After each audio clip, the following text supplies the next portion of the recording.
Hey everybody, Josh RV Nerd here with Bish's RV with your monthly-ish industry update. And I think if I had to sum this one up very quickly, I could do it in 2 words with one very Midwestern feeling phrase. Hunkered down. It's like everybody is just really tightening up the screws and battening down the hatches for the last quarter of this year to kind of see how some things play out before they get really revved up for next year.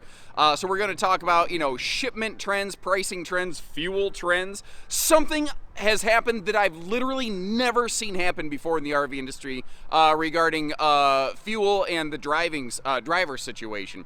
We're going to have a little bit of a follow-up on the internal combustion engine ban, as well as kind of diving a little bit into the question, is now a good time to buy or maybe not? There's also some early rumblings of a potential railway strike that could have some massive ripple effects, not just across the RV industry, but just American life in general. And something I just kind of caught my eye was interesting. If you're going deep off grid, a new phone might actually save your life. All that and more on today's industry update. And if you appreciate the candid way that we kind of peel back the curtain and show you behind the scenes in the industry and hit on some of these topics, hit that subscribe button or like our video. Leave me a little comment and let me know what you think, good, bad, ugly, or otherwise as we go through this. I'd love to hear your opinions too. And it appears I'm being stalked over here. So, kicking things off here, what is the expected outlook for the remainder of this year and then actually the forecast for the 23 season as we kind of come into that final quarter of the 2022 calendar year? Well, according to Road Signs, which is a quarterly report that's provided to RVDA by an independent third-party kind of economics, evaluation group, it's looking like just shy of 500,000 RVs will have been built and shipped out to dealerships this year, which does mark it to be the second or maybe third best year ever in terms of RV shipments. Still ahead of pre-2020 marks and margins, basically, so still ahead of anything pre-COVID. Interestingly, looking into next year, there's expected to be about a 16-17% dip in that. And it's sort of looking like they'll end up with about 420-ish thousand RVs shipped, estimated in the 2023 calendar year. That's a chunk less, obviously. That is, interestingly, actually almost right back in line with pre-COVID shipment pacing and numbers. And at that time, that was considered just such a fantastic, great time in the RV industry. So I think we're resuming a little bit of that normalcy there. Obviously, we're always just one natural disaster away from that all being changed, or, as we're going to talk about later in this video, potentially some things going on with the railways, which could play havoc with the industry, not just RV, but just the general economic situation in the U.S. in a couple different ways. A couple other interesting factors kind of that I was looking at here. The Hershey RV show just wrapped up, and they actually recorded their second highest attendance record on their very first day. It was, just shy of 14,000 people, which was just behind last year, which is just over 14,000 people. So it looks like there's still a lot of people out there kind of curious, kind of looking, kind of seeing what's coming down the pipeline. But at the same time, right now, a lot of RV manufacturers are only operating about every other day, give or take a little bit. Some are operating a little more, some are operating a little bit less, but very few factories are really cranking anywhere near capacity right now. Interestingly though, that exact thing right there, where the manufacturers are not just flat strapped in pure production all the time, is fostering an environment for the greatest surge and influx of new RV development that more than we've seen in certainly the last 3 or 4 years, maybe combined. Actually, the last couple of years, it seems like a lot of manufacturers have done less development and actually offered fewer floor plans even than they used to. So we're seeing new floor plans, we're seeing new features, we're seeing entire new series of RVs introduced from some of our favorite manufacturers as they broaden their lineup as opposed to narrow the focus a little bit. That's very exciting to me. Some new offerings, some new things, some new blood in the industry. Along with that, there seems to be a big trend of I don't like how I'm about to say this, hold on, of energy independent RVs. You start saying energy independence and people start getting triggered. What am I wanting to say? Boondock friendly, untethered, out of the parks kind of camping. I think that's a more RV way of saying it. I'm not trying to trigger anybody here. Apologies. But more and more RVs coming out with more ways to keep the RV powered up for at least a little bit longer when you are untethered off the grid. So I'd kind of be curious to know from you folks at home, what are you looking forward to seeing? Is there a certain size? Is there a certain segment? Are there certain types of features? Is there a style of camping that isn't well provided for currently? Is there no good RV that really fits that yet? Is there something manufacturers need to be working on? I'd love to hear from you guys. One of the things that I am seeing manufacturers focus on a little bit beyond just like, again, solar and boondock friendly capacity is realigning price points for new RVs, basically. Where I see that happening the most is, again, with that new development, something I'm seeing happen, some of those new series of RVs that are coming out, or some restructuring, realigning from existing RV brands. There's a big focus on getting some things that are just not so loaded up with fluff stuff, just some simple Joe Friday, just the facts ma'am kind of camping sort of RVs.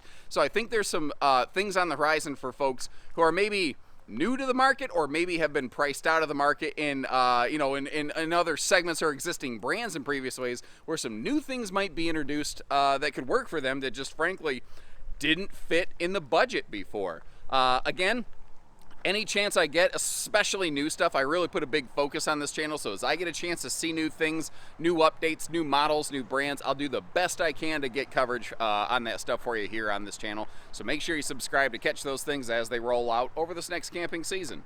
And for the first time in the 13 years that I've been doing this, something happened.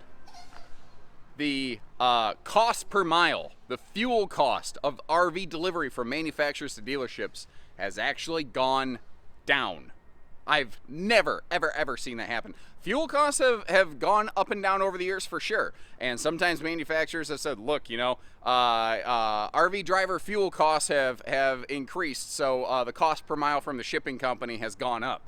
Well, that never seems to ever go away. For the first time ever that's happened. Now, it's a small amount. It's roughly 6 to 8 cents per mile, depending on the type of RV you're looking at. But let's say you're going from Middlebury, Indiana, where a lot of RVs are produced, to somewhere out west like California. The 6 to 8 cents per mile could translate into about $130 to $175 off per copy of RV. And I get that doesn't sound like a lot, but multiply that by that 400, 500,000 RVs delivered every year, and suddenly that's a pretty significant shift in dollars and cents right there. Again, it's a pittance. It certainly doesn't make up for the amount of cost that the fuel, surcharges have gone up over the last year. But anything in the downward trend, I think, is a positive thing that I know I look for. I know you look for. I mean, everybody's going to benefit if the cost per mile on anything goes down. Now, interestingly, the RV delivery driver shipment boards at the shipping companies still seem to be rather vacant. Last month's update, I talked about this a little bit, and I asked for some drivers to give me some input to kind of consolidate it here in a Cliff Notes version for you. What I've heard from so many drivers is the delivery boards there's more drivers than there are shipments going out right now. I am loosely personally projecting, just on what I kind of see in trending in the industry, that coming into the first quarter of next year, that will begin to loosen up, and I think you'll see some things start to break loose at that point. But it kind of sounds like in this last quarter here, there just isn't enough going out to keep a lot of RV delivery drivers busy. Now, my fear with that is if they don't stay busy, well, then they're going to need to find another line of work. Then we may run into an RV delivery driver shortage. And it just seems like we can't ever get everything on an even keel for a long term here. Hopefully, that's just me being a little bit paranoid. Hopefully that's not something that happens. Time will tell. I'll continue to report on that to the best of my ability as we go. And in case you're wondering why I'm moonwalking, it's because I'm right up next to the road. And if I'd have gone any further forward, I'd have ended up, like a game of Frogger. Squish! So a lot of this has seemed to cause an influx of the question, hey Josh, is this a good time to buy? I've been getting this question with far higher frequency recently here. There's always factors working for and against is now a good time to buy. There's never a yes or no answer to that. And I've always been, but at the end of the day, my personal feeling on that question is the best time to purchase is when the timing is right for you, like when it feels right for you. And I don't know how else to say it better than that. But to kind of give you some factors here, something working, maybe this would be a factor against buying right now. A lot of people are going to say, yeah, if I buy something right now in many areas of the country, shortly after I take this thing home, I'm going to have to give it the pink drink of sleep and put her down for the season and winterize it. And then I'm going to have to put it into storage. Yeah, sure. I like fall camping myself. I wouldn't mind getting out there and getting ahead a little bit and getting my feet wet before next year, if you've never done this before at least. And kind of, getting the rough feel for your RV and getting an idea of, what you like, what you dislike, maybe what kind of accessories you want to ask Santa Claus for, off the Amazon bandwagon. Somebody, your neighbor got a new RV, by the way, when you see a big pile of Amazon boxes on their front porch. That's usually a good sign that they just got a new RV. But, it's a time to get out there. And fall camping is nice because the campgrounds are just not as congested. I like them because the kids are back to school. It's a lot quieter. And regarding storing the RV, yeah, it can be a little trickier finding storage on shorter notice, but you're going to probably need to deal with storing the RV every year. I don't know how that necessarily is any different this year from next year, but maybe the timing is a little different. So what are some factors maybe saying, well, why would this be a good time to buy? Is it a good time to buy? Well, first and foremost, as you're looking behind me, as you've seen from my videos, my rooftop footage in my normal RV videos, dealerships have plenty in stock for you to choose from. Selection is better now than it's been in the last 2.5 years. Dealer lots, generally speaking, are pretty full with stuff. You don't have to order from a catalog. You don't have to watch some dad bod or father figure Midwestern dude walk around and talk about these things. You actually get to go like a dressing room, try them on like a pair of pants, try them on for size and see how they fit. That is awesome. Another thing that's you might consider, and I don't know if this is positive or negative. This is just kind of one of those things that just is. Basically, if you have an RV currently, it'll never be worth more than it really is right now today. Now, that wasn't necessarily true over the last couple of years. There were plenty of people who had stories where they bought an RV for X dollars and they sold it for X plus dollars a little bit later. That was a weird point with some supply and demand factors where the price of used RVs rose to basically historical highs. And that's really not generally the case anymore.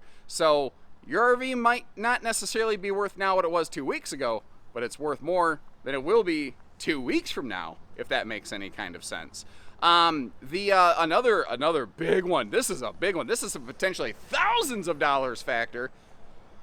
Interest rates. Now that is always one of those rolling the dice things because none of us have any real control over that.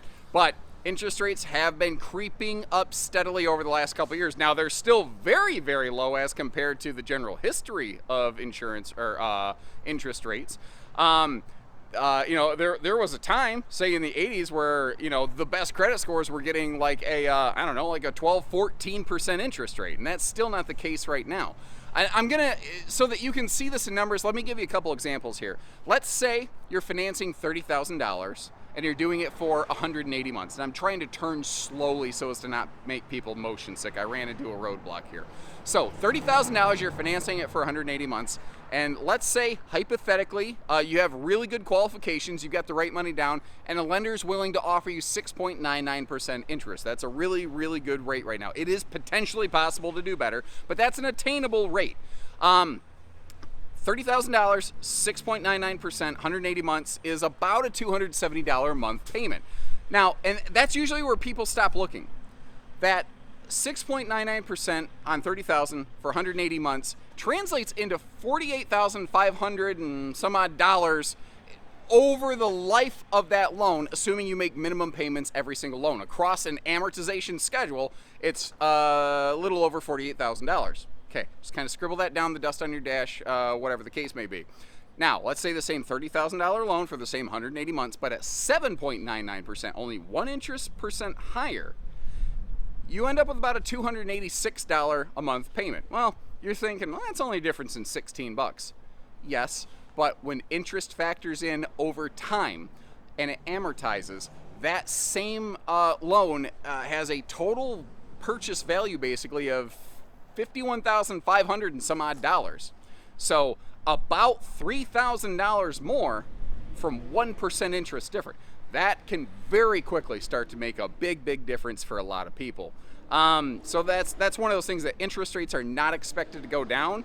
I don't know if they're really even expected to hold true. They might creep up a little bit. Now, on a month-per-month basis, you don't really see that. You don't really feel that. That, frankly, that $16, if I go to Culver's and I really, like if I'm having a serious cheat day and I'm getting a double bacon cheeseburger and I throw some cheese curds on it and I get a chocolate peanut butter fudge shake to go with that, my order alone is more than $16, but that's also why I carry that dad bod. So if I eat at Culver's one less time per month, I could afford camper A instead of camper B. But again, that is an overtime thing that adds up quickly. So interest rates are a really big factor where it may be better to get locked into an existing interest rate before it creeps up, because once you've got that loan started, you're set. You don't have to worry about when rates go up. You're good. Now, a few other factors to consider, and then we'll get moving on here, because this could almost be a totally separate video in and of itself. But right now, when dealerships have a lot in stock, they often become far easier to work with on the price tag. So you can get some really solid deals sometimes on some existing in-stock 2022 inventory. If a dealership has a 21 in stock still, first of all, I can't even fathom that. Secondly, I would have to believe they'd want to be very aggressive in getting rid of that, unless they're just really sitting there still trying to hang on to every penny, which is probably why they still have a 21 in stock anyway. But somebody asked me the question, by the way, if there's like a remaining 22 in stock, do the dealerships try to sell that as a 23? No, that literally can't happen. That RV is shipped with a certificate of origin with a VIN number. The VIN denotes the model year, and that gets registered through the DMV, or as we call it in Michigan, the Secretary of State. And that's predetermined. So no, that isn't any kind of crazy, wacky, silly game that can happen. Not legally on paper. Somebody misrepresents something verbally, well, that's a different thing. But anyway, so there's 22s in stock with 23s landing on top of them. Dealerships want to get their inventory recycled. That can be a really prime opportunity for you to swoop in there and to make something happen. Along with that, I mentioned the 23s coming in. Let's say you get your eyes on, or you get your hands on, or one of those early arriving 23s. You can get a hold of one now before the calendar flip price increase. Now, the calendar flip price increase is a unofficial but reliable thing you can depend on have happening every single year. The exact that thing right there. As soon as the calendar year flips, as soon as we say Feliz Navidad and we swing that sucker over and make our resolutions to go diet and then break it in a month, I know I'm not the only one, right? The fact is, for whatever reason, there's always at least a 0.5% on invoice price increase on those things. I've seen it be higher than a 0.5%, but I've never seen a model or a calendar year flip over and not see some kind of manufacturer's price increase. I hate it, but again, that's baker's dozen worth of years of experience talking there. The other thing that you can kind of consider here, and then I'm going to wrap this up, is just the fact that you can get your RV in your hands, get familiar with it, get ready, and start booking campsites next year, basically before the spring rush. Because next year is looking to be another year like 2019, 2020 in terms of rough volume. It's still going to be a busy year. Is it going to be as busy as the pandemic craziness? No, it doesn't look like that will be the case currently. That's not what the forecast is presuming. It's still going to probably be a good year. There's still going to be a lot of people out there camping. Getting ahead of the curve and getting your stuff in hand and booked and beating that interest rate and getting everything locked in place before all that happens, for some folks, the peace of mind and just having it done and ready to go, that's worth it to them. But again, there's no right or wrong answer to this. And I would really love if different people, different consumers, folks who have purchased or are considering purchasing, shared some thoughts, opinions, chatted with one another in the comments section, because I think that this is going to be kind of a community involvement topic right here. But in the meantime, I'm going to move onward. And I wanted to expand on last month's topic a little bit, just because it was such a lot of people wanted a lot more information on this. They said, tell me more about this, internal combustion engine ban that is coming down the pipeline here, because it's not potentially, in some places, it is happening. It's in place, it's in effect, it's law, basically, right now. So there is basically a two-stage and progressive ban on the sale of new internal combustion engine vehicles in many states. California kind of being the first to cross the line has really, I think, taken the brunt of the focus of this, but they're not alone. There's actually 17 other states with similar things all happening, some of which are very, very similar. So it's not exclusive to one state by any means. But this is related to the sale of new internal combustion engine vehicles only, not used stuff, not pre-existing stuff. That's not technically part of this. There might be some other things limiting, guiding, shaping, affecting those, but the actual thing in question here is only the sale of new vehicles with these engines. Now, there's kind of a two-stage thing. Stage 1 is by 2035. Stage 2 is by 2045. So stage 1 specifically applies to vehicles with a GVW of 8,500 pounds or less, which basically means almost any passenger vehicle, light-duty pickups, which is a lot of pickups that we have, many of us already have. And the first RVs that will be affected are actually going to be like Class B RVs, conversion vans, hashtag van life kind of stuff, Those will be the first ones that will be affected by this. So basically every year there's a progressively more stringent requirement on here's how much more or how much closer you have to get to the definition of, zero emissions from your vehicles before these are not able to be sold in these states. The stage 2 progression scale actually isn't even figured out yet, and talks of that aren't even expected until 2026. So basically you're saying, well, here's the destination. How you're going to get there? Well, we ain't figured that out quite yet, but it's going to happen. That stuff will get talked out and figured out. Those will be vehicles for 8,500 to 14,000 pounds GVW, so that will start to encompass far more vehicles and RVs potentially. Sorry, these new Cougars are gorgeous looking. Apologies, squirrel, something shiny. Anyway, so that's who is not affected by some of this stuff. I haven't covered a lot of that. And a lot of people have asked, yes, but what about infrastructure? And what I'm about to share, I'm not saying, well, here's the solution, here's the answer, it's all figured out. What I want to share is that there has already been a first wave of government funding basically distributed to, I think, 35 states for the creation of additional charging stations, with, I believe, the end goal is to be about 500,000 charging stations nationwide, is at least the initial early estimate. If that's sufficient, if that's insufficient, I'll tell you, Lord, I don't know. I just know that that is what's happening right now, and that's the goals. And I welcome all kinds of feedback, all kinds of input on this. The one thing I would ask is please keep it respectful, especially in relation to other viewers and commenters. It's totally cool if two different people have some very conflicting, very differing thoughts and opinions. There's no need to resort to name calling and ugly words, and that is about the only time I will ever delete a comment from this channel. I do not filter, I do not delete stuff unless it's just egregiously belligerent, not aligned. So talk amongst yourselves, and I welcome the input, certainly, but we can be cool. We can be good about things. We can be decent to one another. That's all I ask, guys. Moving on. Now, I've thrown a lot of things like forecasting and projections, and here's what we're expecting. That's all kind of assuming everything stays the way it is. And I mentioned earlier in this video, it takes one natural disaster or one big event to kind of shake things up. There's potential. There's something kind of game-changing brewing, and it's coming from the railway lines.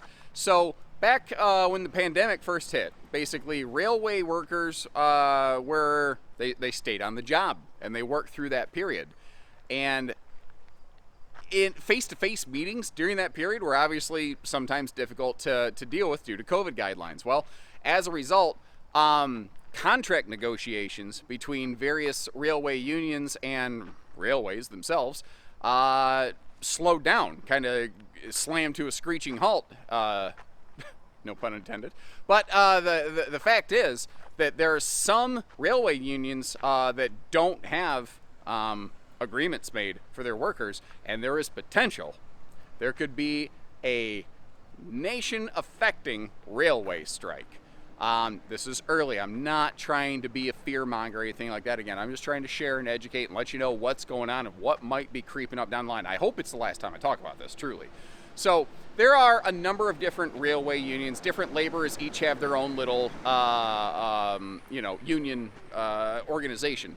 Well, a couple key ones, many of them have already reached contracts and are good, but there's a couple key ones specifically, like conductors and engineers. Their union does not have an agreement made right now, and if there's basically nobody to drive the train, then you can see very quickly that not a lot's going to happen. I really hope this tractor doesn't run over me. I think I'm in his way. I'm going to slide off to the side.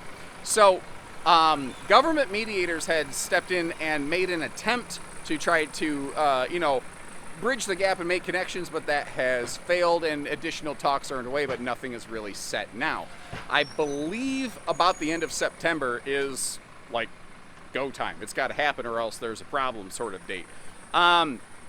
Technically, the government can actually block a railway strike. There's specific legislation in place for that because of the impact that it can have on the nation, but it's really not clear if that's even in the plans right now. It actually looks like there might be some early potential things in place to try to shift some of that railway load onto other existing ground transport, semi-trucks primarily, or some air transport. But here's the thing. There's no way that other transport lines can just suddenly absorb the big influx of stuff that gets transported on railway lines like that. And even if some of these emergency countermeasures were put in place, for every day that there would be some kind of railway strike, it would cost our economy about $2 billion per day.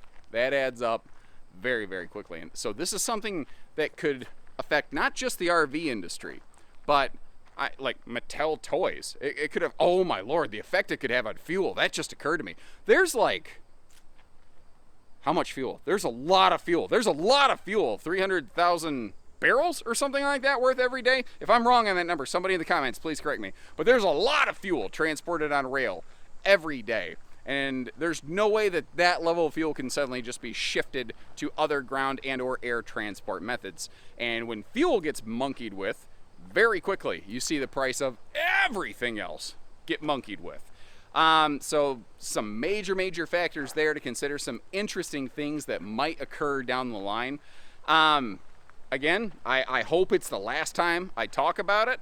And if it is, if you don't hear me talk about it by next month's update, then it got itself resolved. But there's potential. We might need to buckle up, and this may be something that throws everything else out of whack. Again, I like to take a look around various little tech news things sometimes, certain things that might affect RVers. Like I've talked about Starlink a few times. I noticed something on the newest generation of iPhone that's coming out, and this may apply to other phones. I don't know. I'm not a phone expert. I'm an RV nerd, and notice that I don't even call myself an expert at that. There's so much I don't know, it's daunting. But the newest generation of iPhone, the 14 family, Suite series, will have like an emergency satellite connection ability where if you're in the middle of nowhere, there's no cell signal, there's none of that, as long as basically you can get a clear line of sight to the sky, you can send some limited messaging options back and forth to emergency responder personnel with no like actual network connectivity, doing it straight directly to satellites. Now you got to kind of point your phone at it. It comes with its own little tool to help make that happen, but that might be one of those things where if you are flat in the middle of nowhere and Johnny slips and breaks a leg or something like that, you could potentially get emergency services in the loop and heading your direction just off the phone that's in your pocket. Now, not just like, very cool obviously for like severe overland, extreme desert camping off-gridder type people. Yeah, that could be a cool thing for them. I would suspect a lot of those people already have something in play. Where I think that would be cool for the general consumer, though, is let's say you're not even RVing that weekend. You're just driving through the middle of nowhere and you're in a stretch where you're basically winking at sheep. you may not necessarily be up a creek without a paddle. You may not be at the mercy of a random, act of kindness from a stranger passing by, stopping, offering assistance. You might be able to get out of jail, or get out of Dodge, or get the paddle back from down the creek. I didn't really figure how I was going to say that, and instead what came out of my mouth was utter idiocy. But it feels right for me. That's pretty much on brand, right? And finally, the FTC has a new proposition that has RVDA kind of up in arms. And if you don't know what those acronyms mean, well then ASAP I'll offer some clarity. RVDA is the RV Dealers Association. I think a lot of people are familiar with the FTC, Federal Trade Commission. Anyway, what's happening here is FTC is basically saying that in some cases there may need to be radically different ways in which information is disclosed to potential customers, such as pricing and other factors. But that's the big one that I think most people will relate to right away. RVDA has fired back saying this is completely unfounded, totally not necessary. There's no real proof of any sort of regular problems with how things are presented to customers. Everything's pretty much on the up and up. Now, I don't duck the fact. Like, I wear it right on my shirt. I'm proud to work with Bish's RV. I'm proud to be part of this group right here. But that makes anything I say in a case like this instantly very suspect to, of course you just want what's best for a dealership. I'm also a consumer, and I love the fact that I work for a group that doesn't just allow me, but encourages me to really dive into some very sensitive, awkward topics like this and try to provide some fair, candid information for viewers and consumers. Whether you buy here or not, this is good stuff. Basically, they're wanting to try to curb potentially predatory practices. And I think that this is probably a case where it only took a couple bad apples to ruin the bunch. It's kind of funny. A couple smudges on a couple contracts tends to get a lot of people's attention very, very quickly. Is that a regular practice? I don't believe so. As a consumer, do I want to be protected from that? Of course! Of course, I'm no different from you guys. I'm not going to sit here and insult you and say, no, I think everything is fine. No, things like that should absolutely not be allowed. What I don't know everyone necessarily realizes, though, is the burden and the cost that we will all have to endure, even you as final consumers, if this proposition ends up holding, kind of being the case. What I'm getting at here is it would require more clerical work, more time, more oversight, and that means more costs incurred at a dealership, which means more costs absorbed by you as a customer. Because frankly, at the end of the day, the dealership has to recoup that cost somehow, and that comes out of whether it's the light bulbs that you buy at the part shelf or a brand new RV of some variety. At the end of the day, consumers are footing the bill for this stuff. So yes, it would be very nice to see a little more standardization, a little more clarity, a little more practice here, but it's going to come with a lot more clerical stuff. It's going to cost everybody a lot more money in the long run. The question becomes, is it mostly isolated cases, or is it an issue where it is such a regular practice that it does require broad spectrum reaction? And I'll tell you, I don't know. I don't know, because I'm not actually in sales myself. I'm not actually in that flow of things myself.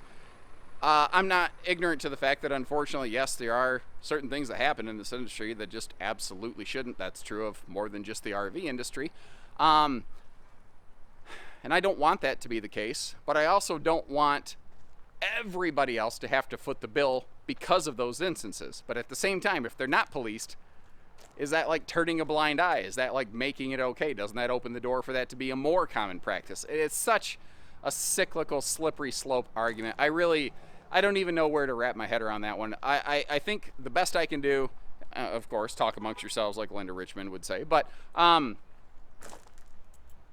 if I can get more information on this as this continues to develop, I'll certainly relay that out there, and what it means and how it might mean to you as consumers. But this is just some early stuff that I'm kind of catching rumblings of, and we'll see where, if anywhere, it goes from here.